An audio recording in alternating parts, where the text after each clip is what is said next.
मीरा धीरे धीरे नीचे आती है। और उसकी चाल में एक अजीब सा घमंड होता है। वह सीधे अनु के पास आती है और अपने नुकीले शब्दों से खेल शुरू कर देती है। तो आर्या आपको छोड़कर चला गया? लगता है वह भी आपसे तंग आ ही गया होगा। अनु मुड़कर उसके चेहरे को देखती है, लेकिन जवाब नहीं देती। मीरा के लिए अनु की खामोशी सबसे बड़ी चुनौती है। वह चाहती है कि अनु टूटे, रोए, चिल्लाए, लेकिन जब अनु चुप रहती है तो मीरा और ज्यादा भड़क जाती है। वह बात बात पे ताने मारती है। थोड़ी सी भी समझ होती तो आदमी को इतना परेशान नहीं करती। बेचारा मीटिंग के बहाने घर की शांति लेने गया है। अनु धीरे धीरे पाक किचन की तरफ बढ़ती है, क्योंकि उसके लिए काम करना ही एकमात्र बचाव है। वह सोचती है कि अगर वह काम में लगी रहेगी तो शायद मीरा कम बोलेगी, लेकिन मीरा उसको एक पल भी चैन नहीं लेने देती। वह लगातार उसके आसपास घूमती है, गलतियां ढूंढती है और हर छोटी बात को बड़ा बनाकर बोलती रहती है।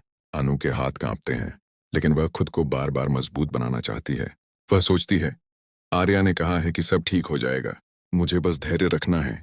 लेकिन सच ये है कि धैर्य भी एक सीमा तक ही साथ देता है। मीरा की बातें उसके दिल में गहरे घाव की तरह उतरती जा रही हैं। दोपहर होते होते मीरा का रवैया और सख्त हो जाता है।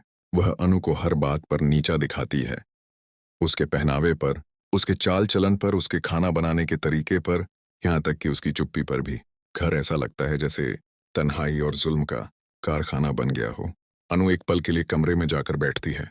वह अपनी आंखें बंद कर लेती है और आर्या की मुस्कान को याद करती है। उसका दिल एक बार फिर टूटने लगता है।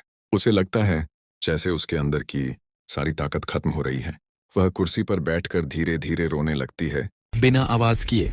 ये आंसू किसी को दिखाने के लिए नहीं, बल्कि खुद को हल्का करने के लिए बह रहे होते हैं।